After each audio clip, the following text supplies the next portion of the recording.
Olá pessoal, tudo bem? Sejam todos muito bem-vindos a mais um episódio do Vamos Subir Cast, seu podcast para falar de carreira, inovação, tecnologia, crescimento, habilidades socioemocionais e tudo aquilo que potencializa você e sua carreira. Sejam todos muito bem-vindos e eu estou muito contente hoje de receber o Lucas Adib, que é CFO da Apvida e vice-presidente de tecnologia.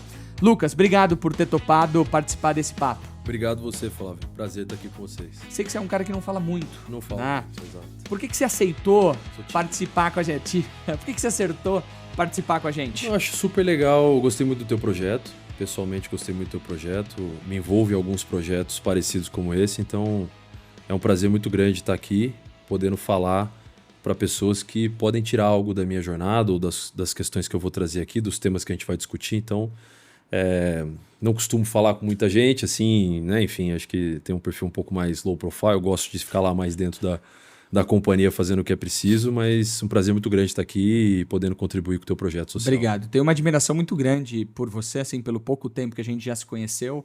Você é um cara de muita execução, você comentou, sou um cara mais low profile, eu fico mais interno, mas executa como poucos, né? Então, assim, muito legal e tô muito contente. Gostei da sua camisa, opiniões só existem por faltas de dados. Exatamente. Como é que você lida com isso no dia a dia?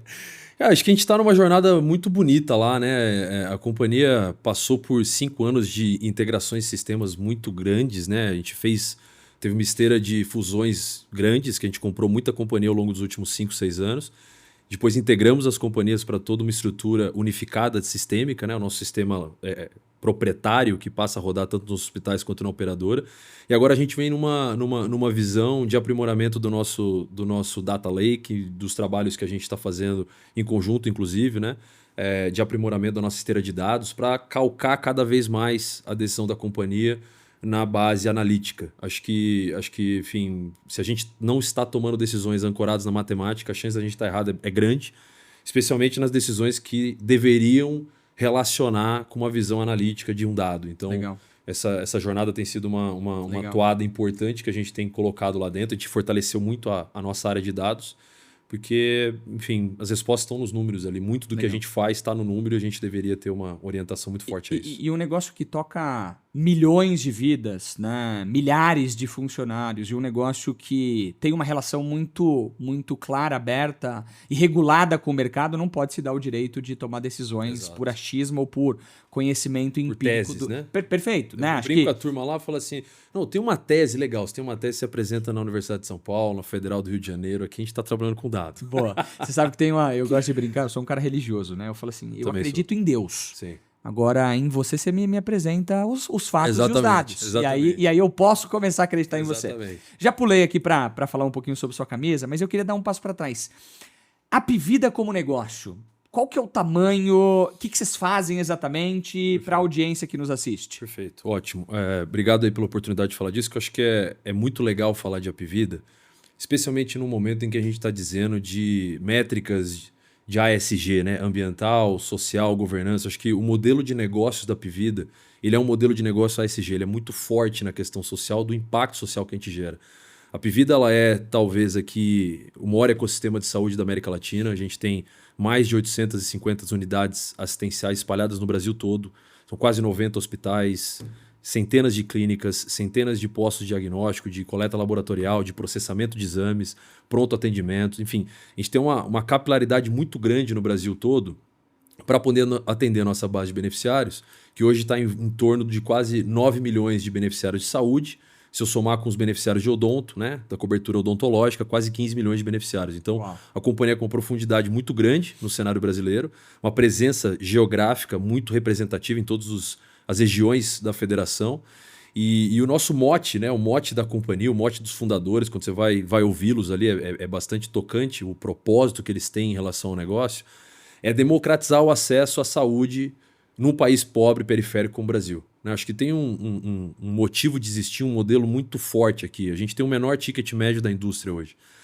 A gente consegue praticar aqui planos de cobertura completa a R$200, R$220 de ticket médio. Isso é muito bonito de se ter num país que tem uma população que carece de acesso à saúde, né? A gente tem uma desigualdade social muito grande no país. Então, ter um modelo de negócio voltado para a base da pirâmide, especialmente nesses estamentos que a gente está dizendo, com ticket bastante módico, para poder levar esse acesso à saúde de qualidade, é um negócio que move a nós, né? Move essa cultura da Apvida e é onde a gente está mirando, né? Centralidade do beneficiário, olhar aqui, ter esse cuidado na ponta, a partir da nossa rede assistencial. Então, é uma empresa com uma profundidade muito grande, num setor muito nobre. O setor de saúde é um setor muito nobre, né? A gente está levando saúde, eu brinco lá com a turma, às vezes a gente está lá trabalhando com o sistema, né? Muita coisa de missão crítica. Eu falo, gente, a gente não está vendendo televisão aqui, né? A gente está levando saúde na ponta. Tem que ter um cuidado gigante aqui com o usuário do nosso sistema, com o nosso médico, enfermeiro, o próprio beneficiário, né? Na centralidade disso tudo. Então, sem demérito para quem vende ali televisão, é um setor excelente, muito bacana. também. Eu tenho muitos amigos no varejo aí, a turma lá do Magalu muito próximo. Mas, enfim, nos move muito esse propósito de estar num setor em que a gente transforma a saúde de tantos brasileiros e brasileiras aí. Que legal. Tem alguma história conhecida da Apvida ou sua com a Apvida de algo que fala assim, eu tô vivendo esse propósito, um impacto na ponta ali. Tem alguma coisa que te marca na Apvida? Não, tem muita coisa, né? Assim, eu morei 2 anos em Fortaleza, quando eu fui recrutado para trabalhar lá em Fortaleza, usando o plano da companhia, né? Fui para lá, nessa época era uma estrutura monoproduto, então o plano que eu tinha era o plano que todo mundo tinha na organização e era o plano que a gente estava ofertando, então um plano calcado em rede própria, a rede assistencial que eu utilizava era a rede assistencial da Apvida, né? E sempre que eu ia fazer essa utilização, eu ia lá ter fazer um trabalho eletivo, uma consulta ou os exames que eu tinha para fazer, e eles descobriam que eu, né, trabalhava na parte matricial, passava ali, sempre vinha alguém, né, falar, puta, Carol, que legal aqui, pô, tem um trabalho super bonito que vocês estão fazendo aqui, enfim, é muito legal. Quando eu pousava em Fortaleza e às vezes estava ali no táxi conversando com o taxista, ele, você veio fazer o que aqui? Né? Quem é você? Falei, eu tô trabalhando aqui, trabalhando na Apvida. Pô, Apvida. Então, a Apvida é muito bem vista, especialmente no Norte e Nordeste, com essa visão de uma companhia que leva essa qualidade, né? Um campeão da região. Corresponsável, né? Pela saúde da... Exato. Então, acho que sim, tem N histórias bacanas que eu, né, enfim, recebi ao longo desse período lá. Alguns puxões de orelha também, porque ninguém não acerta em tudo, obviamente. Então, às vezes recebo uma mensagem lá, pô, Lucas, aconteceu tal coisa, dá uma ajuda aqui, dá uma ajuda assada. Então, estou sempre disponível para isso. Acho que eu brinco lá com a turma, falo, olha, quem paga o nosso salário aqui não é vice-presidente de finanças nem vice-presidente de tecnologia. Quem paga o nosso salário é o beneficiário que está pagando nosso plano. Legal. Então não tem área aqui dentro. Se ele me acessa com algum problema que ele está tendo na rede operacional, ainda que não seja do meu mandato, eu vou atrás e tem que ir atrás. Legal. Estou aqui para ajudar, para poder, né? Então, todos os canais que eu recebo mensagens ali, a gente sempre tenta dar um direcionamento, porque tem que ter sempre essa mentalidade. Você não trabalha numa área, você trabalha para a companhia e a companhia vende um produto. O produto é levar essa saúde e qualidade beneficiária. E tem que ter essa inconformação sempre, né? Essa inconformidade sempre, de querer fazer melhor, fazer diferente o tempo todo. Então, que legal. Sempre levando a régua da companhia. A gente sabe que tem uma jornada grande para ser feito disso. Que legal. Até porque não vai existir companhia sem clientes. Ah, sim, exato. Né? Exato. E a missão de vocês é muito bonita. Exato. Lucas, obrigado por introduzir, falar tão bem e com tanta paixão e propósito sobre a Apvida. Se você tivesse que explicar de forma simples ou em 3 grandes marcos a sua carreira até chegar como CFO e VP de tecnologia da Apvida, quais seriam esses pontos de virada e por quê? E aí a gente começa a falar um pouquinho do Lucas antes disso, né? Perfeito. Acho que 3 pontos importantes assim na minha carreira, cara, que eu vivi. Acho que o primeiro deles, acho que talvez 4 pontos importantes aqui, né? Acho que o primeiro deles foi a escolha da faculdade que eu queria fazer, né? Eu botei na minha cabeça que eu queria estudar numa faculdade pública, que eu queria fazer... eu prestei engenharia, prestei direito na época, eu estava ali meio perdido do que eu queria fazer. E ter escolhido uma faculdade de ponta, ter estudado numa faculdade muito boa, que me proporcionou um estudo de alta qualidade. E, na verdade, o que faz a Universidade de São Paulo ser uma faculdade muito boa, não só os professores naturalmente, mas é o próprio conjunto de pessoas com quem você está discutindo, né? Os alunos têm um nível muito bacana. Né? São caras que, não sei se inteligentes, mas que estudaram muito, pelo menos, né? E estão ali no ambiente de profusão intelectual e tal. Então, ter escolhido uma faculdade, ter perseguido essa faculdade, não, quero estudar na Universidade de São Paulo, a melhor faculdade que tem no país hoje, eu quero fazer parte disso. E ter perseguido isso, na minha visão, mudou muito a forma de eu enxergar as coisas e mudou as portas que se abriram para mim depois. Ou seja, esse estímulo intelectual de estar perto de pessoas tão esforçadas Se quanto esforçar, você. Ou exatamente. Professores maravilhosos que tiveram ali, né, uma dedicação tão grande para poder estar lá. E, assim, ó, o que tem de melhor, né, que está ali disponível para você poder ter acesso ao teu processo de se intelectualizar em determinado tema. Né? Então, acho que escolher uma faculdade dessa me abriu muita porta. Depois, né, eu fui acessar o mercado de trabalho, eu tive muitas oportunidades, naturalmente, né, pela porta que a Universidade de São Paulo abre e depois pela tua jornada em si. Então, acho que ter escolhido e perseguido essa faculdade... Esse foi um primeiro ponto. Eu queria te fazer uma pergunta enquanto você ainda não vai para o segundo ponto. Como é que faz para aquela pessoa que não teve a oportunidade ou não tem a competência técnica ou acadêmica para entrar numa faculdade, mas quer crescer? A faculdade vai garantir ou tem outros aspectos que a pessoa pode ter para compensar talvez uma graduação? Com certeza. Assim, a faculdade não te dá nada, assim, não te dá um emprego, ela não te dá uma promoção, ela vai te abrir algumas portas, mas no final do dia vai depender do teu tutano, da tua personalidade, da tua capacidade de entrega e da tua capacidade de aprender coisas novas, né? No final do dia o mundo está assim, mudando o tempo todo, então a tua capacidade de ser curioso e mudar rapidamente para poder aprender determinado assunto novo, acho que isso é o principal fator que faz você sair de um patamar para outro patamar, né? Não acho que a faculdade vai te garantir isso. A faculdade ela te abre algumas portas, naturalmente abre algumas portas, mas eu acho que assim, a minha visão é, independente da faculdade que você fez, se você tem curiosidade, resiliência e disciplina para poder estudar temas N, isso vai te abrir portas de uma forma dramática, assim. Não vai ser a faculdade que vai te levar para o segundo, para o terceiro patamar. Legal. Ela ajuda, naturalmente, como eu te falei, até te dá um arcabouço mais forte nesse assunto, mas em absoluto, né? Enfim, eu tenho pessoas brilhantes no meu time hoje, brilhantes, que não vieram das principais faculdades do Brasil hoje e que dão um baile em muitas pessoas que vieram das principais faculdades do Brasil hoje. Né? Tem pessoas no meu time hoje que são formadas na Universidade de São Paulo e outros que não são formados, ou são formados em outras faculdades ao redor do Brasil, fora inclusive do eixo Rio-São Paulo, porque a gente tem às vezes essa visão. Você não tem dimensão da qualidade da educação que tem no Ceará. O meu time de Fortaleza é maravilhoso. Assim, eu sou fã, assim, um fã inveterado das pessoas que eu conheci em Fortaleza, que eu conheço até hoje, que fazem parte do meu time em São Paulo, fazem parte do time em Fortaleza. Assim, das melhores cabeças que eu conheci foram pessoas egressas lá do sistema educacional do Ceará. Então, eu tenho pessoas no meu time que não vêm das principais faculdades, mas, né, enfim. Ou seja, você compensa isso com curiosidade, resiliência e disciplina, exatamente. Atitude e disciplina. Acho que muito de você poder buscar o teu conhecimento, buscar o teu aprofundamento, entender o ambiente, ler o ambiente. Pô, eu estou no ambiente aqui, o que está sendo demandado aqui?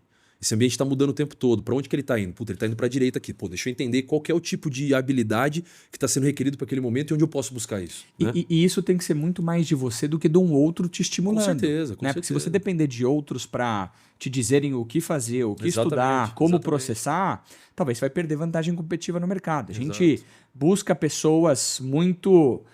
não necessariamente autodidatas, mas curiosas o suficiente, dispostas o suficiente, resilientes o suficiente, disciplinadas o suficiente para conseguir se adaptar e entregar valor numa linha do tempo em que o tempo e as mudanças vão acontecer de forma mais intensa. Exatamente. Certo? Boa. Tem uma frase muito legal do Guimarães Rosa, que ele comenta, que é muito interessante isso. Saciado, morreu o cão de fome. Que é exatamente isso que a gente está conversando, né? Saciado, tô tranquilo, não preciso correr atrás. Morreu de fome. Então, assim, você não pode se saciar nunca, né? É aquela fome de você querer buscar o diferente, buscar o novo, buscar se reciclar o tempo todo e querer ser uma pessoa melhor e diferente todos os dias. Né? Lógico, a gente também não tem que ter aquela visão idealizada, todo dia. Não, vai ter dia ruim, vai ter dia que você vai tropeçar, você vai fazer uma bobagem, você vai se arrepender de algo que você fez. Natural.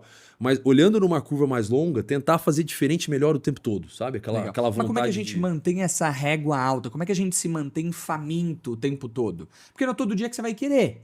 É uma visão de propósito de negócio, é uma visão de entender o seu potencial como ser humano e entender que você pode mais, é o legado, é a família. De onde vem? Porque eu tenho percebido que as pessoas que mais performam, elas vão além das expectativas e recompensas financeiras. Com certeza. Elas têm alguma coisa dentro de si que estimula. O que é esse o porquê seu? De onde veio? Bom, eu vou até contar uma E história. eu tô atrapalhando seu raciocínio aqui, né? Estamos batendo papo, tá tranquilo. Tem tem uma história engraçada, vou encurtar ela bastante, mas basicamente eu aprontei em casa uma vez, eu era muito novo. Meus pais se separaram quando eu tinha 9 anos e antes disso meu pai morava em casa, mas ele acabava viajando muito, a gente tinha um contato um pouco mais distante. E aí eu fiz lá uma bobagem qualquer e meu pai falou o seguinte, ó, eu vou embora, eu vou sair daqui, a hora que eu voltar eu quero esse negócio tudo arrumado. Eu falei, não, beleza, tranquilo. Não fiz, né? Fiquei ali enrolando. A hora que ele voltou, a hora que ele tava chegando, eu escutei ele chegando, eu fui lá correndo, arrumei de qualquer jeito. E aí ele chegou, olhou, tava tudo, né? Nota 3 ali, nota 5. Ele falou, filho, deixa eu te falar um negócio. Você tem uma vida só. E dado que você tem uma vida só, faça tudo como se você fosse morrer no dia seguinte. Se eu chegasse em casa aqui, fosse a última atividade que você tivesse feito na tua vida, fosse arrumar esse negócio. É desse jeito que você queria ser lembrado? Forte, hein? Lógico que não precisa exagerar, né? Acho que mas... temos que ter sempre aquela dimensão de que a vida ela é feita de altos e baixos, e são ciclos, às vezes você tá por cima, às vezes você tá por baixo, às vezes você tá acertando, às vezes você tá errando. Mas a vontade de querer entregar seu 100%, de querer deixar tudo na mesa, de querer falar, olha, tô me entregando o que é possível de ser entregue por mim. Legal. Vai ter muitos dias que você não vai entregar o teu 100%, e é natural. Você só precisa ter... Desculpa. Não, mas talvez é nesse dia em que você não quer entregar o 100% que você vai se lembrar dessa história. Ou desse convite, ou dessa provocação. Você tentar garantir algum nível de homogeneidade na tua entrega. Assim, a pessoa que entrega 150%, depois entrega 10%, isso não é legal, porque ela vai estar sempre sendo uma curva muito volátil. Você garantir que você tem um nível homogêneo de entrega, de você falar assim, olha, isso aqui é minha banda, é inegociável. Não, mas o prazo, não. Isso aqui para mim é negociável. Esse tipo de qualidade eu não caio daqui, eu também não vou acabar fazendo muito acima disso para também não me sobrecarregar. Então, Legal. Essa visão de querer fazer diferente, querer fazer melhor e querer entregar o teu 100%, é algo que sempre teve muito, muito presente para mim. Legal. Tudo que eu tentei fazer, né? Assim, eu digo muito que assim, eu perdi muito mais que ganhei na vida. Muito mais. Posso te contar qual que é meu gatilho? Meu gatilho, na verdade, é o seguinte. Eu comentei que eu sou um cara muito religioso. Sim. Eu orei tanto na minha vida para ter as oportunidades que eu tenho hoje, que eu acho que seria justo Deus tirar, caso eu não entregue ou não busque jogar o jogo da forma com o meu pleno potencial, sabe? E talvez não seja uma verdade. Uma coisa porque meio de Deus gratidão, porque Deus é misericordioso, Claro, né? claro. O universo para aqueles que acreditam. Claro. Mas eu me condicionei dessa maneira, e toda vez que eu tendo a tirar o pé, eu falo, caramba, se eu tirar o pé, eu vou perder, né? Pedi tanto, né, essas oportunidades, que esse foi meu gatilho, e dessa forma eu tenho conseguido, Legal. com muito esforço e falhas, manter um mínimo ali viável Com certeza. para entregar. Super legal. Boa. Estava no primeiro ponto ali, faculdade. Essa foi uma das decisões mais importantes. Eu julgo que isso é importante e estimulo sempre, assim, quando meu irmão estava prestando vestibular, sempre estimulei muito ele, enfim, as pessoas que estão ao meu redor sempre estimulam muito ali de buscar fazer, né, o melhor possível do ponto de vista educacional do que é possível, né? Claro. Com as suas restrições todas. O segundo ponto foi, eu fundei uma empresa de tecnologia em 2013 para 2014, com pessoas também maravilhosas, assim, aprendi muito com essas pessoas e aprendi muito sobre o setor de tecnologia, né? Depois eu posso até contar qual que era a ferramenta lá que a gente fundou, mas eu conheci uma pessoa muito brilhante do ponto de vista financeiro, 2 pessoas na verdade, 2 amigos, que me ensinaram muito do arcabouço técnico financeiro para poder gerir uma companhia de tecnologia, fazer o report disso para os acionistas da companhia que a gente tinha captado. Então, o Caio e o Roberto foram 2 caras que eu aprendi muito, né? Enfim, tenho uma relação ótima com eles até hoje. O Roberto, inclusive, é CFO de uma companhia muito grande hoje, a gente troca muita figurinha. Então, foram caras que, naquele momento, me ensinaram muito sobre o que olhar do ponto de vista financeiro, a questão de modelagem, entender a avaliação de uma companhia, como fazer uma captação, Legal. Uma estruturação. E teve um outro cara também que participou desse projeto. Na verdade, foi o nosso grande criativo, né? Acho que eu brinco lá, eu executei muito, mas esse cara era o cara da cabeça muito, muito, muito privilegiada, que tinha as melhores ideias e que, enfim, sabia cativar muito com as suas ideias e com as ferramentas que a gente trabalhava, que era o Bicudo, o Rafael, que aprendi muito com ele, e a gente construiu esses 4 pessoas, a gente acabou construindo esse modelo de negócio, e foi assim, foi um MBA que eu tive no meio da faculdade, né? Legal. Enfim, acabei fazendo um trabalho muito forte ali do ponto de vista de gestão, parte financeira, fazia o comercial da companhia e toquei boa parte da frente tecnológica. Fiz um curso de linguagem estruturada em C no Instituto de Matemática e Estatística Legal. da USP. Peguei algumas optativas na época para poder entender mais o dimensionamento tecnológico do que precisava ser feito. Entendi um pouco mais de topologia, arquitetura. Então foi o meu primeiro contato mais profundo com a área de tecnologia. Liderei um time de outsource, que era um time de front-end e um time de back-end. Ajudei a montar todo o painel de back-end, enfim. Então foi meu contato com tecnologia, meu contato com o mundo dos negócios, do empreendedorismo. A gente vendeu a tecnologia depois para uma outra companhia de fora, uma companhia de fora do Brasil. E eu fui para o terceiro ponto, que foi... Falei, bom, saí da empresa aqui. Eu estava tocando a empresa, fiquei num conselho de tecnologia durante um tempo. O Bicu tocou a companhia. Quando eu saí, ele acabou assumindo o front. Era um cara muito mais carismático, de venda, de comercial. E era esse cara muito criativo. E eu falei, bom, preciso escolher um escritório aqui para trabalhar. Fiz direito, né? Pô, quero trabalhar numa grande firma, uma grande escritório de advocacia. Quero ver como é que funciona por dentro no escritório. E na época, meu drive foi basicamente onde tem o melhor salário aqui. Eu tava precisando de dinheiro, meu pai tinha perdido emprego, a gente tava passando um perrengue financeiro grande na época. E o maior fixo que tinha em São Paulo, por incrível que pareça, não sei se hoje ainda é assim, era o Matos Filho, cara. Tinha um salário fixo muito bom lá, era de mercado de capitais, eu nunca tinha trabalhado com mercado de capitais, e o Jean e a Vanessa, que foram, dois mentores. Sou fã da Vanessa até hoje, a gente tem uma relação ótima também. Que foi minha primeira, assim, o primeiro, acho que líder que eu olhei e falei, pô, uma pessoa orientada a resultado, a pessoas, Legal. que faz uma gestão muito cuidadosa dos times, que sabe dimensionar, que sabe ir até o limite de um e tira um pouquinho do outro, assim, muito habilidosa. Aprendi muito com ela na parte técnica, jurídica, obviamente, mas muito dessa visão do cuidado, de ser uma pessoa humana, né? Vanessa é uma pessoa brilhante, assim, nesse aspecto. E lá eu fui exposto a todo o mercado, né? Fazia operações de mercado de capitais, fazia abertura de capital, IPO, follow-on, OPA. Comecei a fazer um pouco de M&A de companhia aberta, aí tentei transicionar a carreira para uma área um pouco mais técnica, consultiva dentro do escritório. Pô, a Vanessa sempre, né, comprando os meus projetos, comprando as minhas ideias, e conheci a turma da Pivida lá, no projeto de abertura de capital dela. Conheci o Jorge, que é o CEO, conheci o Bruno, na época era o CFO. E esse foi o terceiro ponto, que eu estava estudando para o MBA. Eu queria fazer um MBA fora do Brasil. Eu falei, não, já botei na minha cabeça. Vivi o empreendedorismo. Quantos anos nessa época? Tinha 26 para 27 anos. Super novo. Eu vivi o empreendedorismo, falei, não quero empreender mais. Assim, pelo menos não agora, passei muito perrengue lá, esse negócio de empreender... não é fácil. Pô, não é fácil não, Fiquei 3 anos ali batendo muita cabeça, falei, não, deixa eu ir para uma grande empresa. Fui para o Matos Filho, falei, não quero ser advogado, não quero. Quero trabalhar no front office de uma companhia, quero estar lá tomando decisão e gerando impacto com as minhas decisões, não quero ser mais advogado.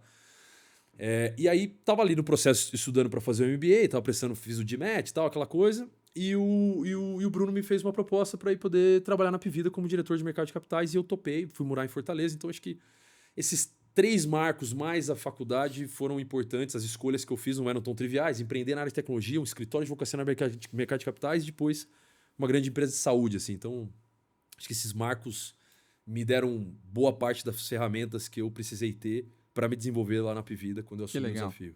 Ó, eu sumarizei da seguinte maneira. Faculdade... Tô esticando aqui, você me corta Não, por favor. Às vezes eu começo a falar Faculdade te expôs a um ambiente onde pessoas eram interessadas, né, e curiosas no conceito acadêmico, no conceito cognitivo. Isso te fez aprender e encontrar formas de continuar aprendendo. Você teve uma experiência empreendedora onde você tocou tecnologia, você estava rodeado de pessoas incríveis também. Escritório de advocacia, por mais que tenha falado de grana, foi onde você aprendeu muito sobre negócio, isso expandiu a sua visão, e você estava ao lado de pessoas muito inteligentes que te permitiram aprender e fazer essa movimentação para a Pivida. Eu queria tentar fazer uma pergunta aqui para ti. Dentro desse escopo aqui, ou dentro de um espectro um pouco maior, quais foram as decisões menos óbvias da sua vida que mais aceleraram a sua carreira? Acho que o menos óbvio, que me ajudou muito, ele vem de uma vontade de querer fazer o que ninguém estava querendo fazer, né? Então, por exemplo, quando eu entrei no Matos Filho, poucas pessoas gostavam da parte contábil, da parte de discussão. Eu lembro que tinha um item 10 do formulário de referência, que era basicamente as explicações sobre a estrutura de balanço, DRE e DFC das companhias. E isso era um trabalho que você fazia direto com o CFO. Você sentava com o CFO, procurava entender o porquê das principais variações patrimoniais e de resultado da empresa para poder explicar isso para o investidor no contexto de uma oferta pública. E para poder fazer isso, naturalmente, você precisa ter um domínio da parte contábil, porque você está conversando com o principal decisor do ponto de vista financeiro de uma companhia. Você está sentado com o CFO de uma companhia aberta. Então, pô, não dá para você chegar lá e falar, não entendo como que isso dialoga com aquilo, Sim. como que a DRE transita no balanço patrimonial, como é que deve ser impacto. Então, assim, se você não tiver essa visão, você vai ter um trabalho muito superficial e a pessoa vai notar e a entrega tua não vai ser uma entrega, né, profunda. Então, eu acabei indo mais para essa frente, gostava de estudar muito esse assunto, acabei, enfim, tentando ser uma referência nesses temas. Toda vez que tinha essa sessão, toda vez que tinha esse momento com o CFO, eu participava com alguma representatividade na entrega. Então, isso me ajudou a ter essa visão. Então, querer fazer coisas que ninguém estava querendo fazer, isso me ajudou muito. Quando eu entrei na Pvida, eu fui assumindo novas frentes, né? Cada frente que eu assumia lá, era uma frente que alguém não estava fazendo da forma adequada, ou era uma frente que ninguém estava querendo trabalhar, ou estava um assunto meio parado. Então, eu buscava fazer esses temas que ninguém estava querendo fazer e queria fazer melhor. Então, pegava um assunto que estava lá não sendo tocado da melhor forma possível, e, pô, eu colocava toda a minha energia para poder subir a régua e fazer aquela melhor entrega possível. Então, acho que o menos óbvio do que eu fazia era tentar fazer o que ninguém queria fazer, da melhor forma possível, e fazer o que é mais difícil antes. Assim, sempre tentei fazer o que era mais difícil antes, né? Enfim, tem um amigo meu, o mineiro, que a gente foi aprender a surfar em Fortaleza, cara. Puta, difícil pra caceta surfar. Eu já desisti. É muito difícil, eu tenho pouquíssima coordenação motora. Nossa, horrível. Aí a gente chegou lá e o cara falou assim, pô, vamos fazer aqui, ó, dá pra você fazer na Praia do Futuro, que é basicamente o inferno, você vai ficar 3 meses tomando caldo, ou você pode ir aqui nessa referência. Eu falei assim, mineiro, óbvio que a gente vai na Praia do Futuro. Ele falou assim, cara, lógico que não, a gente vai fazer o quê? Fica tomando caldo. Eu falei, cara, mas aqui é aqui que a gente vai aprender. Se você não aprender aqui, não vai adiantar nada lá, né? Aí, cara, você é psicopata, eu não vou discutir, vai você lá, eu vou pra cá. Então, assim, esse negócio de querer fazer diferente, querer fazer o difícil Mas aí eu te faço uma pergunta, como é que fazer o mais difícil, primeiramente, acelera? Você se expõe a algo que as pessoas não estão fazendo, você ganha musculatura, você ganha nesse processo. Quais foram, né, as alavancas de crescimento em fazer isso? Acho que é ser muito curioso, é você testar a tua resiliência, teu caráter em cima daquela demanda, de falar, não, isso aqui não vai me dobrar. Eu vou aprender isso aqui de qualquer jeito, eu vou fazer isso aqui de qualquer jeito. Você começar pelo fácil ali vai te nivelar junto com as outras pessoas que também estão começando pelo fácil e estão chegando naquele nível. Então, tentar fazer, começar pelo difícil vai te dar resiliência e vai testar teu caráter se você realmente quer aquilo. Porque às vezes você não vai querer e tudo bem. Se você não quer, vai fazer outra coisa ou vai colocar tua energia em outro tema. Mas quando você começa pelo difícil, se depara e fala assim, pô, realmente eu quero muito isso vai te dar gana para ir buscar mais. E pergunta, você saiu de uma primeira posição na Pvida que seu time tinha uma pessoa, isso, né? Você liderava ou estava junto com uma pessoa para hoje liderar mais de 10 mil pessoas. Você diria que essa abordagem de fazer o que as pessoas não queriam ou buscar as coisas não óbvias, que eram problemas, pensando no impacto do negócio, o que era melhor para a companhia, te permitiu acelerar e ter o escopo que você tem e talvez, de forma consistente, fazendo isso aqui te trouxe notoriedade dentro do negócio?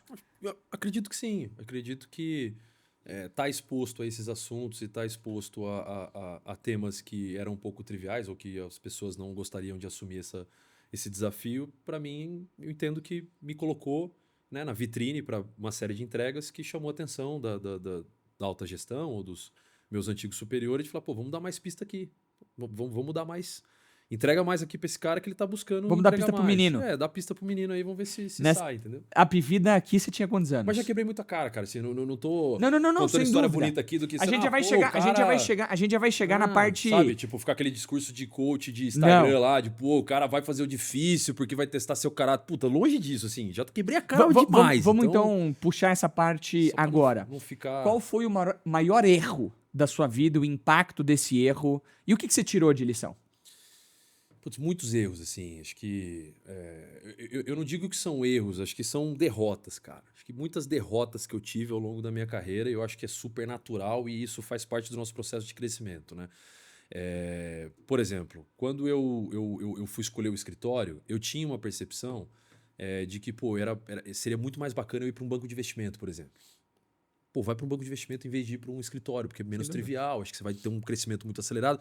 E os caras que investiram na minha empresa de tecnologia na época, eles vieram de banco de investimento. Então, pô, eram caras que estavam ali, tinham referência e tal. Sim. Eu não tinha um ferramental para ir para lá, né? Não tinha, me formei em direito e tal, cheguei lá, até fiz alguns processos seletivos assim, e chegava no final, cara, Lucas, lê esse livro aqui, volta daqui tantos meses e que a gente vai conversar. Pô, talvez se eu tivesse feito isso, e tivesse voltado 6 meses depois que o cara me pediu, no BTG, por exemplo, fui fazer lá um dos caras que hoje, inclusive, a gente troca muita figurinha, a gente trabalha junto, né, nos projetos da Pivida. Ele falou, Lucas, lê isso aqui e volta daqui 6 meses. Eu não voltei daqui 6 meses. E eu acho, pô, se eu tivesse voltado 6 meses depois, talvez eu tivesse feito uma jornada diferente, ou estivesse fazendo outra coisa. E, de novo, não tô descontente com o que eu tô vivendo hoje, mas quando eu olho para trás, eu falo, pô, aqui talvez eu tivesse vivido algo, ou tivesse sido exposto a algo que ia me ajudar muito na posição que eu tô hoje, né?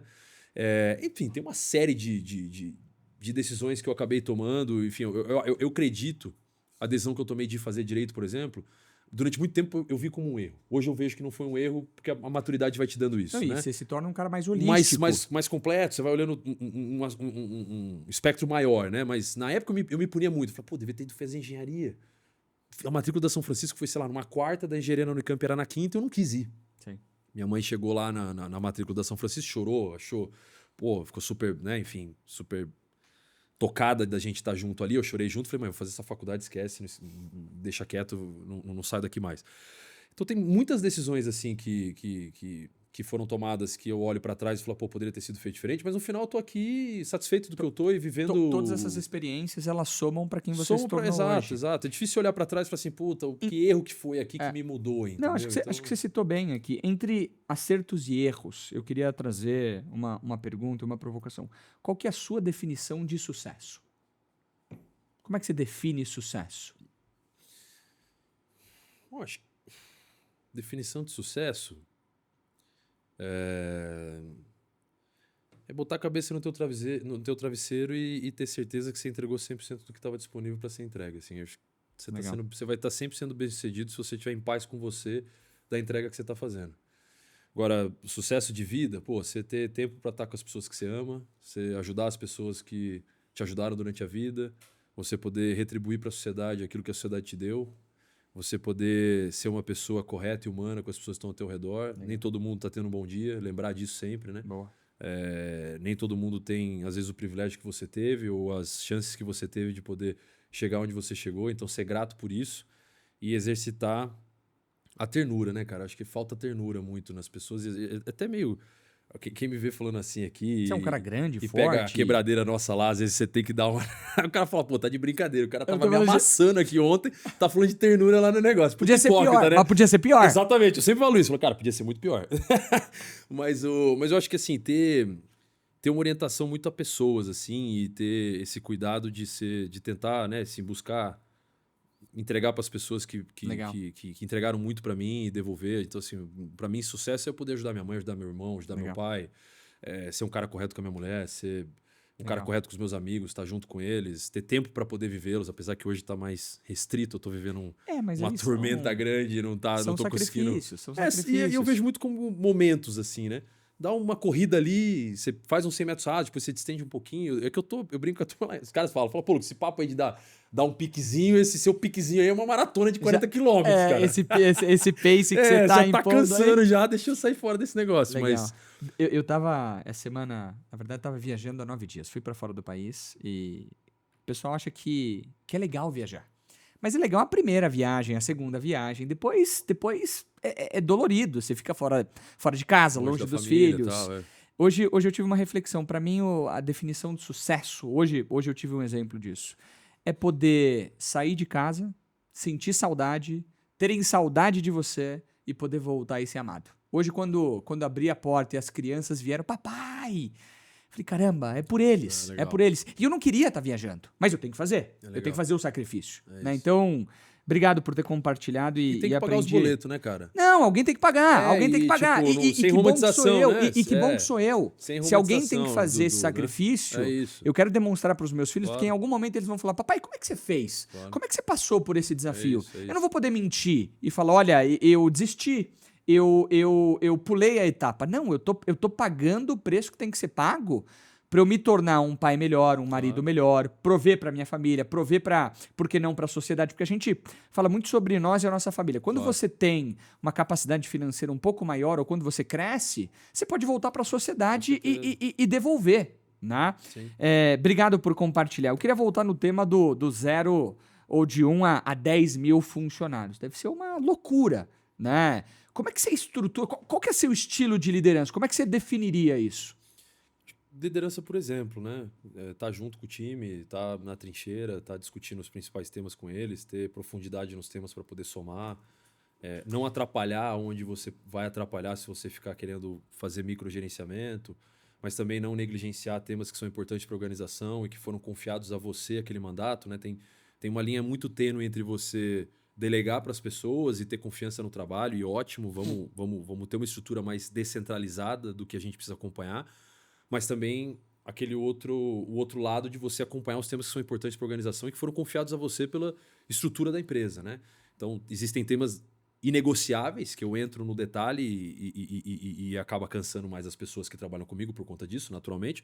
Mas existem outros temas, uma estrutura muito grande que você precisa confiar, né? Assim, confiar, você precisa confiar em todo mundo, mas existem assuntos que você vai aprofundar mais e acompanhar mais de perto, que são mais representativos para a tua gestão. Existem outros que você precisa construir ali dentro de um risco administrado, o que é feito pelo seu time e que você tem segurança que aquilo está saindo da forma possível. Então, a processualização ela é muito importante nisso. O que é? Garantir que os processos da companhia estejam todos bem desenhados, com as pessoas críticas mapeadas, para você ter certeza de que aquilo vai sair sempre da maneira correta e a exceção vai ser o erro. E o erro vai acontecer naturalmente, mas você precisa ter ali os guardrails para aguentar aquele erro e saber que se acontecer aquele erro, você tem um plano de mitigação, você sabe o que precisa ser feito, você sabe como isso tem que ser acionado, como que o problema escala, como que ele sobe para uma discussão mais plenária. Então, eu vejo um estilo mais descentralizado naquilo que é preciso ser descentralizado, um aprofundamento técnico e mais detalhado naquilo que é caro para a organização, que foi confiado a mim esse mandato e que eu acho que mexe mais o ponteiro para a empresa. Mas uma liderança voltada muito para a formação de pessoas. Acho que a gente forma time, a gente aumenta a escalabilidade dessas pessoas, a gente dá espaço para eles poderem progredir, tendo mais responsabilidade, processos de formação, de estudo, de provocação, de lê esse livro, acompanha essa temática, olha essa pessoa que ela está dizendo, acompanha o que ela está falando, isso é super importante para a tua área. Essas provocações de formar pessoas para sucederem os líderes da organização, acho que é o ponto principal de uma liderança saudável. E como é que os liderados, e aí depende talvez da capacidade perceptiva da pessoa, mas como é que você faz com que as pessoas notem e saibam que elas estão sendo desenvolvidas naquele momento? Muito por um processo adequado de avaliação contínua, né? Acho que a gente precisa ter muitas conversas boas e difíceis o tempo todo. Mas precisa ter um processo contínuo e claro de uma avaliação 360, por exemplo. Para eu poder chegar para você e falar assim, Flávio, olha, o teu time está dizendo isso de você. A minha visão sobre você é essa. Essa aqui são os pontos de melhoria, isso aqui são suas fortalezas. Vamos trabalhar nelas ao longo do próximo ano? Vamos. Como? Nem tudo é só um bate-papo. Legal. Você precisa aprofundar, precisa montar um plano de ação para a pessoa. São os processos. Os processos. Então, às vezes, você vai olhar para um cargo que a pessoa está... Eu brinco muito isso lá com a turma. Eu falo, bom, eu vejo pessoas que precisavam estar aprofundando tecnicamente, pensando mais em gestão de pessoas, de liderança. Porque ficou muito na moda esse papo de liderar pessoas. Todo mundo quer ser um puta líder, todo mundo quer ser, né? Pô, quero... É difícil pra caramba. É difícil pra caramba. Eu acho que para poder fazer isso tem que ter um aprofundamento técnico. Não adianta você ter um líder lá que ele não procura se desenvolver na temática que ele está relacionado e não procura estudar os assuntos. E estudar você precisa ter tempo para ler, precisa ter tempo para poder se aprofundar, para poder perguntar para pessoas que já vêm nessa caminhada antes de você qual que é o caminho. Então, senão você vira um PMO de data, você vai ficar acompanhando data e falando, ei, entregou, não entregou? Pô, isso não tem valor agregado. Mas né? como é que você, Geneva, pensando na sua agenda, você tem 10 mil pessoas, 24 diretos respondendo para você se eu entendi corretamente. Por enquanto, a gente está reduzindo esse layer. O span of control ali tá... Não, mas tudo bem, mas acho que é parte do processo. Isso, é o processo né? que a gente tá passando agora. Estão azeitando. Isso, a gente deve chegar ali nos 10, 12 reports no máximo. Como é que você organiza a sua agenda para ter tempo para estudar? Porque eu imagino que se você permitir...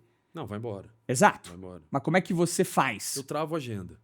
Eu crio alguns blocos dentro da minha agenda que eu travo aquele momento e falo, aqui eu vou ler Estudo. 30 páginas. Entendi. Ponto.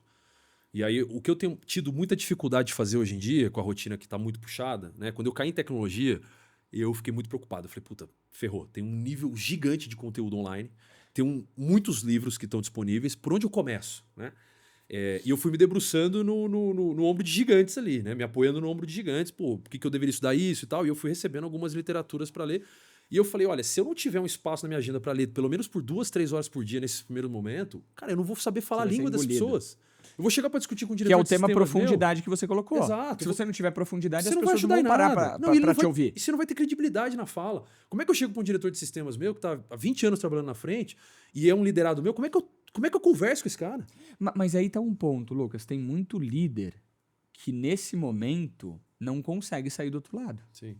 Seja por outras demandas prioritárias num primeiro momento de... Não que eu tenha saído ainda, porque eu tô há 6 meses Não, perfeito. Não, mas assim, acho que tem... A gente teve uma reunião junto ali que, né, tava discutindo modelo estatístico e você me parecia, assim, com muita propriedade. Você parou um final de semana para criar seus próprios agentes. Sim. Talvez esse é um exemplo de como as pessoas saem do outro lado ou começam a construir o caminho para sair do outro lado.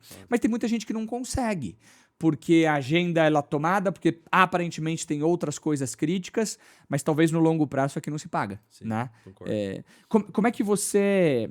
Talvez você deu a resposta, mas eu queria ter certeza que a audiência vai entender. Como é que você elenca as prioridades daquilo que você precisa estudar? É aquilo que você não conhece, aquilo que você não domina ou não se sente confortável de discutir, e aí você vai e elenca e fala assim, cara, busquei pessoas, busquei literatura, busquei conteúdos que me sugeriram, bloco, né, dou o meu bloco na agenda e a partir daí? O que eu fiz? Vou comentar para você o que eu fiz. Eu sentei com pessoas que já estavam nessa caminhada há muito tempo, né? Então fui procurar conversar, fiz uma conversa com o CTO do Magalu, Fatala, por exemplo, que é um Conheço baita Fatala. cara. Fui falar depois com o João Bernard, que era o ex-CIO da Stone.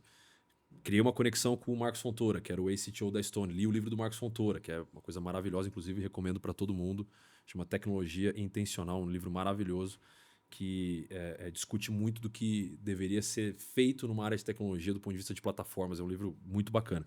Então, essas primeiras conversas que eu tive me ajudaram a orientar o que estava faltando muito para mim, que eu deveria correr atrás rápido, e o que eu deveria ter um pouco mais de calma, do tipo, não, cara, não precisa ficar ansioso com isso aqui, de fato você não precisa saber muito no detalhe.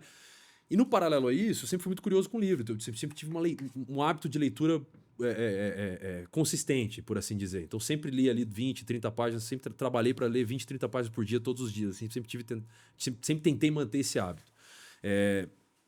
E aí, a partir disso, eu fui... O que eu fiz? Eu desdobrei a minha agenda de quais esses imediatos que são áreas muito críticas para a organização, que são áreas críticas para mim. Legal. Então, são alguns que eu conto numa mão. Então, esses aqui, eu acompanho eles todos os dias praticamente. É cansativo para esses caras. Puta, como é que tá isso? Pô, tive uma ideia aqui. Vem você e fulano pra gente discutir um outro projeto. Puta, então, são áreas muito críticas da organização que eu acompanho muito de perto. Somado a essas 5, 6 pessoas, mais o Jorge e o Dr. Cândido, que é o chairman da companhia, e o presidente, que é o meu superior imediato, se não são essas pessoas, tudo pode esperar um pouquinho. Na verdade, todos eles podem esperar um pouquinho, porque eu brinco, eu não sou socorrista, não sou bombeiro, não sou advogado criminalista e não sou não sou bombeiro ali. Então, assim, tudo dá para esperar um pouquinho, né?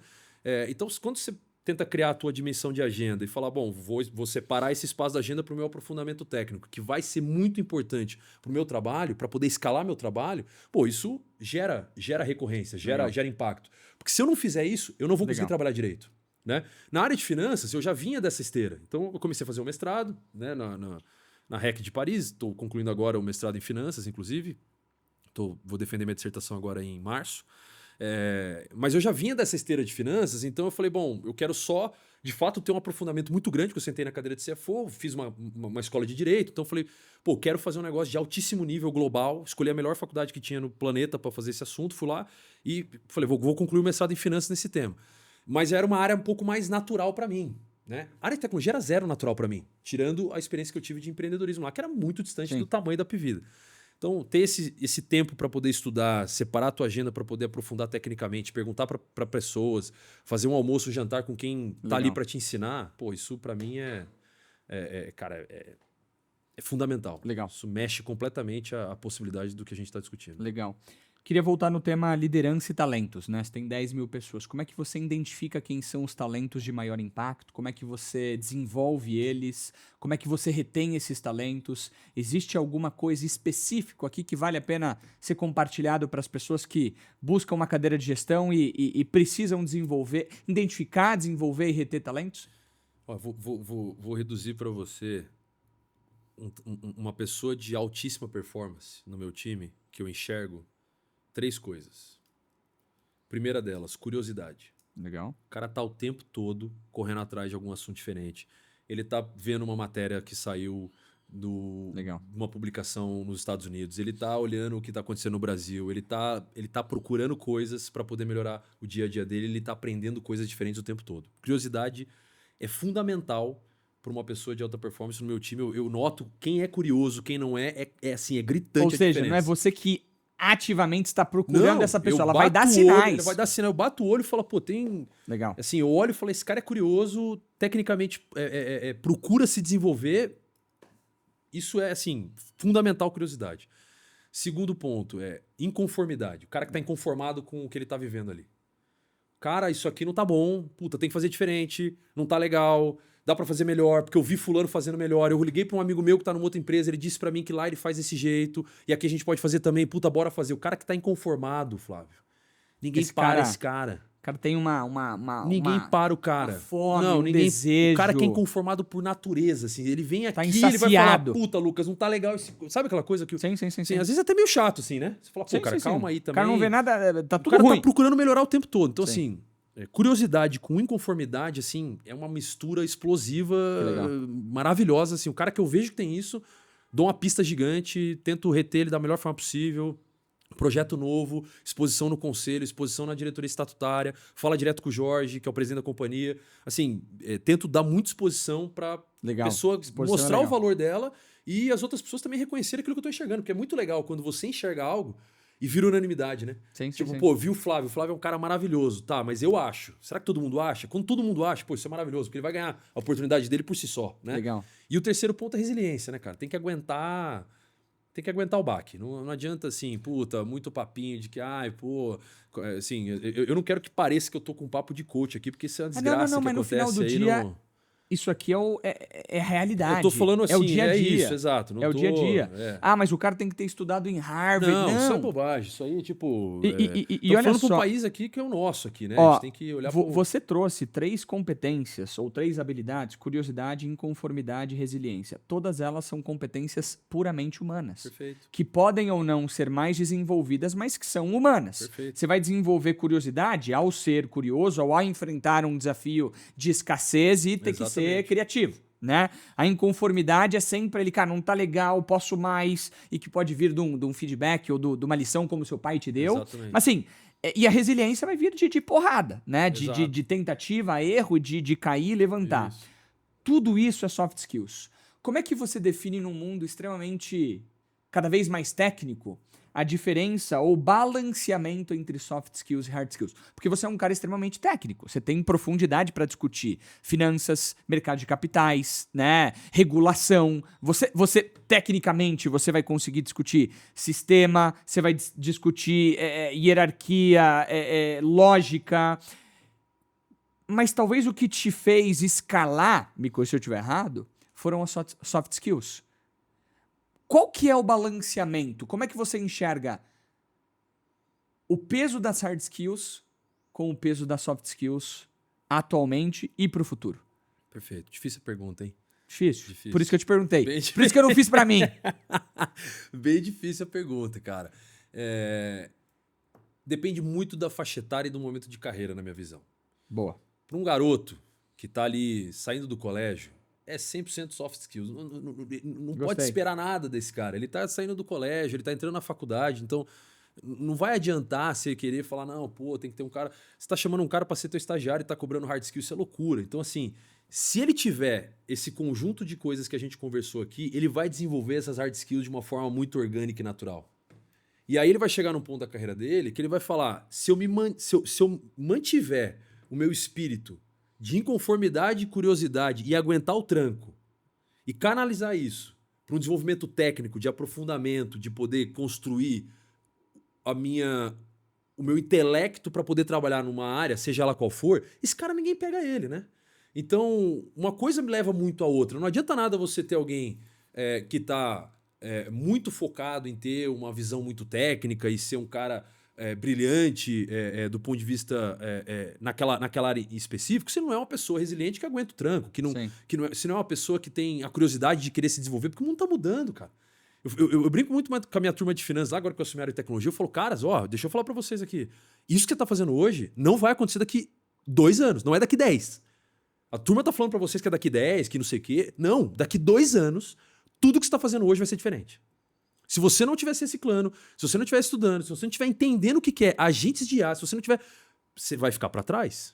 Você pode ser brilhante, mas você vai ficar para trás. Legal. Né? Então, eu acho que esse balanceamento entre você utilizar a tua soft skill para se construir nas hard skills, na parte mais intelectual, profundidade técnica, etc. Eu acho que uma coisa está ligada à outra. Você não consegue ter uma se você não tiver outra. Né? Gostei. Você me provocou e minha cabeça estava pensando enquanto eu prestava atenção em ti. Eu concordo 100% que o início de carreira, a pessoa, o jovem, tem que estar 100% orientado a soft skills. À medida que você entra no mercado de trabalho, que você começa a ter mais responsabilidades, e não tem como, a partir do segundo emprego, você ser contratado para fazer alguma coisa que você não sabe. Claro. Né? Então, assim, hard skill é premissa, conhecimento técnico é premissa. Então, eu diria que à medida que a pessoa vai avançando, 80% ali de soft skills, 20% né, de conhecimento técnico, e talvez na sua posição, me corrija se eu estiver errado, aqui é chute meu, tá? Claro. Tô tentando chegar num balanceamento e numa equação. 60% soft skills e 40% técnico. Faz sentido? Depende muito da posição. Sua posição Minha hoje? Posição hoje, acho que ela é meia-meia. 50-50. Eu acho que é meia-meia porque e uma coisa vai ciclando a outra e vai subindo. Eu tava pensando na minha posição, líder de vendas, isso, que tem que inspirar, mais que tá com as pessoas. Ali, perfeito. Legal. Concordo 100%. Muita gente, por exemplo, quando eu assumi a área de tecnologia, muita gente já versada no assunto fala, Lucas, você precisa contratar um CTO, cara. Você não domina esse assunto, puta, vai derrapar. Cara, põe um cara embaixo de você que toca toda a parte de tecnologia e esse cara se vira com a área de tecnologia, você não é esse cara, se é o CFO da companhia, você não vai conseguir segurar os 2 pratinhos. E de novo, eu tô há 5, 6 meses na posição, posso quebrar a cara e as pessoas podem estar corretas e não tem problema nenhum. Por que você não fez isso? Porque eu acho que eu já sei a resposta. Porque eu não ia entender nada da área. Bom. Eu não ia ter tempo. Mas isso aqui é 100% soft skill. Isso, de querer entender, perfeito. De querer se aprofundar. E eu não tô dizendo sobre seu cargo, eu tô falando sobre a mentalidade que te permitiu chegar onde você está e que possivelmente vai te garantir uma carreira útil de mais 30, 40 anos. Porque você tem esse mindset. Queria me aprofundar no tema. Perfeito. E se você perguntar para mim, isso é curioso, em 2023, antes de assumir a cadeira de CFO, eu comecei a fazer um mestrado em ciência da computação. Que eu falei, eu tinha começado a fazer uma graduação na USP, que era online porque estava no meio da pandemia, ela ficou presencial, eu não conseguia me deslocar mais para a universidade universitária. Achei um outro mestrado, que era um mestrado de ciência da computação online, convenci o coordenador do curso a deixar eu participar do processo seletivo, porque ele falou, pô, Lucas, sua formação aqui não tem nada a ver. Eu falei, cara, eu estudei por conta aqui, fiz um ano lá na Universidade de São Paulo, pô, me deixa fazer o processo seletivo. Participei do processo seletivo e fui aceito e comecei a fazer. Adorei o curso, adorei. E aí depois virei CFO da companhia e ficou impossível de seguir o curso. O curso era das 6 da tarde às 10 da noite, todos os dias. E aí ficou impossível de fazer o curso. E aí, cara, quando eu comecei a trabalhar como CFO, pô, maravilhoso, era o que eu sempre quis, né? Meu sonho era ser CFO da companhia. Sim. Entrei na área de finanças. Quando eu assumi a área de tecnologia, e agora passando já esse período, se chegar alguém hoje lá pra mim e falar assim, Lucas, chega aqui, cara, tem que escolher uma. Você vai ficar com a área de tecnologia ou vai ficar com a área de finanças? Eu não tenho nem dúvida. Eu vou para a área de tecnologia 100%. Você vai continuar aprendendo. Porque eu vou aprender na principal área do que tem produção de conhecimento hoje que vai transformar as companhias. A tecnologia na centralidade das companhias vai mudar todas as empresas. A companhia que está achando que tecnologia é meio, história de fábrica de TI, de entrega de artefato, esse cara ficou para trás. Se esse cara não mudar a mentalidade dele... Tecnologia é início, meio e fim. Não, hoje a tecnologia está na centralidade da organização. Ela transforma o negócio.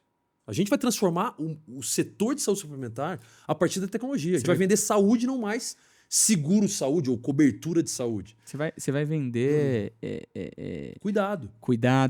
Você vai vender saúde preventiva. Eu vou democratizar o acesso não só à saúde, mas à inteligência artificial. Perfeito. Boa parte do meu portfólio hoje, ele vem de um estamento que é de 2 a 3 salários mínimos de renda per capita. Tá? Essas pessoas vão ter acesso não só à democratização de uma saúde, mas também da inteligência artificial. Perfeito. A gente vai começar a criar mecanismos de acompanhamento preventivo para que a pessoa possa ter o cuidado direto no celular dela. Perfeito. Ele vai ler o exame, vai passar recomendações, vai descobrir que tem uma academia abrindo perto da casa dela, porque eu tenho o cadastro dele, e falar, olha, tô vendo aqui o teu exame, o teu cálcio caiu um pouquinho, você pode desenvolver osteoporose. O que você acha de fazer academia 2, 3 vezes por semana? Eu marco para você a primeira consulta, primeira aula é 2 quarteirões da tua casa, está marcado amanhã às 2 horas da tarde. Você topa? Sim ou não? A pessoa aperta sim e vai lá na academia, porque eu tenho clube de benefícios. Legal. Pô, o que você acha de a gente fazer uma consulta de nutricionista? Porque eu tô vendo aqui, o teu colesterol ficou um pouquinho ruim. Vamos marcar uma nutricionista para poder controlar ou eventualmente a possibilidade de você desenvolver diabetes? Imagina isso na base da pirâmide. Porque você tem acesso a isso. Você abre teu GPT aqui, puxa o teu exame do Fleury e etc. Você consegue ter acesso a isso. Agora imagina a gente fazer isso em escala num país periférico, marginal, em termos de economia como o Brasil. Essa é a transformação, esse é o propósito. Isso é um propósito gigantesco. A gente está trabalhando para isso. Que legal. A gente vai construir um negócio desse, a gente vai transformar de uma maneira dramática. Não tenho dúvida. Com a confiança que você fala, eu não tenho dúvida que vocês vão fazer. Sim. Agora, deixa eu só fazer um comentário aqui para chegar na minha, talvez nas últimas perguntas. Você não tem o estilo de um CTO. Você é um cara forte. De onde vê... Eu queria conectar com o esporte, né? Você jogou rugby. Joguei. Joga rugby. Foi campeão brasileiro. Foi. Capitão da seleção brasileira de rugby. Da seleção não. Fui capitão do time que ganhou o brasileiro. Perfeito. Mas da seleção não fui capitão. Ainda? Não, ainda não. Será que dá? Isso é só pros monstros da seleção. Cabe na agenda? Será que não? Acho que não. Cabe. Joguei 2 jogos pelo Brasil que não eram jogos oficiais. Não valiam como jogos oficiais. Foi um jogo no Paraguai contra uma província argentina e um jogo contra a seleção americana. Quais foram as lições do rugby? E é a coisa que eu mais me honro. É mesmo? A coisa que eu mais me honro foi ter ouvido o hino do Brasil jogando contra a seleção americana B lá nos Estados Unidos, que foi um jogo que a gente fez em Charlotte. Mesmo? Foi, assim, talvez a coisa que mais tenha marcado a minha vida até hoje. É mesmo? Foi ter visto lá, a gente ter feito escutar o hino olhando... Porque você sentiu... Pô, cara, é o esporte representando a sua nação e talvez um esporte não tão reconhecido. Mas é um esporte que eu vivi, assim... Ou foi ali obcecado, assim. Eu sou obcecado por rugby, acho que, pô... Assim, eu espero não ter que jogar rugby com você. Eu comentei que você não viu a turma lá, pô. Eu sou pequeno perto dos caras lá. E tá ali naquele momento, e depois de tanto treino, tanta entrega, tanta lesão, ter chego ali, que pra mim foi assim, uma das coisas que eu mais me orgulho. Qual que é a grande lição que o rugby traz pra sua vida e pra sua carreira? Acho que muita... Assim, primeiro, não tem estrelismo, porque no rugby não tem estrelismo. Ninguém faz nada sozinho, é um jogo de 15 contra 15, você pode ser mutante, não vai adiantar nada, 2 caras te põem no chão facilmente. Até porque ninguém é pequeno. Ninguém é pequeno, exato. Eu não poderia jogar rugby, né? Poderia, cara. Você poderia jogar de scrum half. Eu sou rápido. Número 9, habilidoso. Eu sou rápido. Um cara habilidoso. Um cara rabisqueiro. Ali, ó, ágil, bastante destreza. Tem espaço pra todo mundo, cara. Tem espaço pro cara grande, cara baixo. Então, muita resiliência, muita entrega, muita visão de time, muita visão de coletivo. Ninguém entrega nada sozinho, não tem estrela. O capitão, ele é um cara que passa a hierarquia, é o fio condutor da hierarquia dentro do time. Então, o líder é o fio condutor da hierarquia no time. Mas acho que esses 3 principais aspectos. E você sabe que tem uma coisa que eu gosto muito no esporte, que a gente não traz tanto para o mercado de trabalho, mas eu tento fazer isso e gostaria de ter mais. Que é aquele discurso pré-jogo, sabe? Sei. De motivação. De motivação e de associar sempre. É que tá claro pra ti aqui, mas poucas são as pessoas que conectam o que você faz no dia a dia com o propósito da companhia. Sim. Futebol não, rugby não. Tá claro, né? As pessoas, elas vibram com aquilo, elas criam um senso de E você tira o melhor das pessoas, né? Num momento de competição. Eu queria que o mercado pudesse, sabe, ter esses momentos de conscientizar as pessoas e falar assim, olha, isso aqui determina se a gente é campeão do mundo ou não. Total. Campeão regional ou não. Total. Que é talvez salvar uma vida. Sim. Que é talvez fazer com que uma pessoa tenha mais longevidade. É isso que tem que pulsar no dia a dia. Sua carreira, para as pessoas, não é só a sua carreira. É a forma como você impacta o mundo, como você deixa um legado, como você transforma a vida das pessoas para melhor. Só que se for simplesmente seguir o processo, Pois é. Né? Enfim. Última pergunta. O tempo tá curto e eu sei que você tem uma chamada em 5 minutos. Tranquilo. Se você pudesse emprestar uma competência sua para um jovem por 1 ano, qual seria e por quê? E o que você poderia... Eu sei que pode parecer prepotente. O que você projetaria de mudança na vida dessa pessoa ao aplicar essa competência ou característica por 1 ano? Como você faz? Acho que é curiosidade. Acho que prestaria curiosidade. É muito prepotente falar desse jeito, parece super arrogante falando disso, mas acho que... Mas não é, acho que todo mundo já te conheceu aqui. Passar... Eu que te coloquei nessa situação. Não, você me colocou nessa fria aqui, mas acho que curiosidade, cara. Acho que das 3 que a gente conversou ali, acho que a pessoa tem que ser curiosa. E o resto vem a reboque, né? Vem muito a reboque. Legal. O cara que é curioso, ele vai buscar também segurar o tranco ali de alguma forma e vai buscar se conformar com coisas que estão naquele status quo e que ele está tendo curiosidade de ver coisas diferentes. Então, acho que uma coisa vai levando a outra, né? Show. Acho que é isso. Lucas, obrigado. Senhoras e senhores, Lucas Adibi, que é muito mais do que o CFO ou VP de tecnologia da Apivida, jogador de rugby, um profissional inconformado, curioso, advogado, que fez movimentações, que seguiu o caminho não óbvio e que por não seguir o caminho óbvio e por ter muita consistência, curiosidade, resiliência e inconformidade, está entregando resultados gigantescos. Com quantos anos? 36 anos. É isso. Eu deixei essa para o final.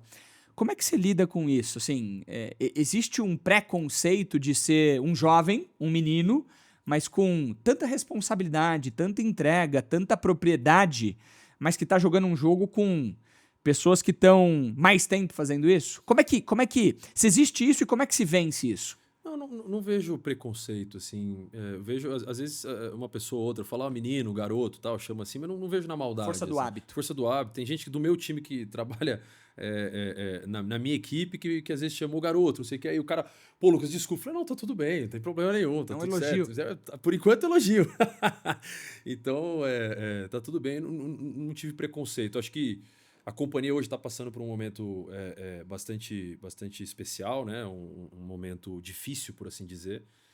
E o que eu vejo é que algumas pessoas às vezes podem olhar e falar, pô, talvez a companhia precisasse de um cara mais experiente, um cara de mais cabelo branco, eu já tenho bastante aqui, mas talvez mais cabelo branco, mais rodado, né? Por assim dizer. Mas a minha tranquilidade, quando eu ouço uma coisa dessa, ou quando às vezes alguém pode ter uma percepção de que pode faltar experiência, etc., é de que eu estou entregando o meu máximo. Né? Então, estou de consciência limpa de que... E mais do que isso, Lucas, vou fazer um statement aqui do meu lado, né? É uma posição do meu lado, conhecendo pouco você e tendo a oportunidade de aprender contigo. Talvez vão existir pessoas mais experientes, talvez vão existir pessoas mais qualificadas, mas dificilmente vão existir pessoas tão obstinadas, comprometidas e consistentes como você.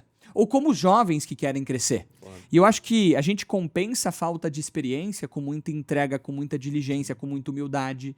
E se a gente souber fazer isso numa linha do tempo, não tenho dúvida que você vai ser, assim como os jovens podem se tornar, um dos principais executivos do país, com cabelo branco, que vai chegar. Mas né? um ponto que é super importante, Flávio, quando a gente é mais novo e inexperiente, a gente tem que saber das nossas limitações. Perfeito, concordo. E você tem que exercitar sempre a tua humildade de falar, eu não conheço nada desse assunto.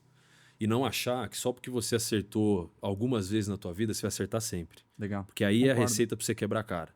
Então, exercitar a escuta ativa, e quando eu digo escuta ativa, não é olhando para esse negócio aqui, porque as pessoas hoje não saem desse telefone, né? Fica falando com você e fica mexendo aqui e tal. É olhar para a pessoa com quem você está conversando. E você não pegou nenhuma vez, hein? Não, Eu só peguei para olhar as perguntas aqui, imagina, fazendo um disclaimer aqui. Vai que você tá me dando um feedback aqui indireto. Mas quando você exercita a escuta ativa e reconhece as suas limitações e tem humildade para lidar com elas, no sentido de, eu não conheço desse assunto, o Flávio conhece muito mais desse assunto. Deixa eu ouvir o Flávio. Flávio, como é que eu faço isso? Qual que é a tua visão disso? Escutar antes de sair dando opinião. Né? Escutar antes de criar a tua convicção, porque também não adianta nada você ter uma convicção, chegar na conversa e não exercitar a escuta ativa. O que é escuta ativa? É mudar de opinião escutando o que você está ouvindo. Né? Então, esse trabalho de você ser humilde e de você saber das suas limitações muda o jogo. Sem dúvida. Porque você vai se alocando dentro de pessoas ótimas do teu time, ou de pessoas fora da organização, ou de outros temas que você vai fazer na tua vida. E aí você vai aprendendo com essa jornada e aprendendo com essa experiência, né? O que eu tenho pessoas jovens no meu time que cresceram vertiginosamente, né? E às vezes a pessoa acha que ele tem que ter a resposta para tudo. Não. Que ele tem que saber tudo e que ele tem que ser o melhor. Não, cara. Pelo contrário. Não saber é positivo. Se você estiver dando resposta de um assunto que você não tem profundidade, que você não domina, que você acabou de ser exposto, você está me colocando em risco. Não faça isso. Legal. Porque se eu tô chamando meu time aqui para falar, me ensina esse tema, me explica esse assunto, me dá uma aula sobre esse tema, deixa eu ir lá falar com fulano que sabe mais do que eu. E se você não tá fazendo, você tá colocando a nossa área em risco e a empresa em risco. Não faça isso. Legal. Então, o exercício da humildade e da concepção das suas limitações é fundamental para você poder crescer nessa frente também. Beleza? Papo de coach aqui, eu não gosto disso aí, pessoal, mas não, ó, é bom pra caramba. só passando uma percepção. Você tem 60 anos de espírito, de experiência. Valeu demais. Valeu, cara. Obrigado. Valeu Prazerzaço aí. Show. Valeu, pessoal. Obrigado. Valeu, pessoal. Abraço. Vamos subir. Valeu. Até.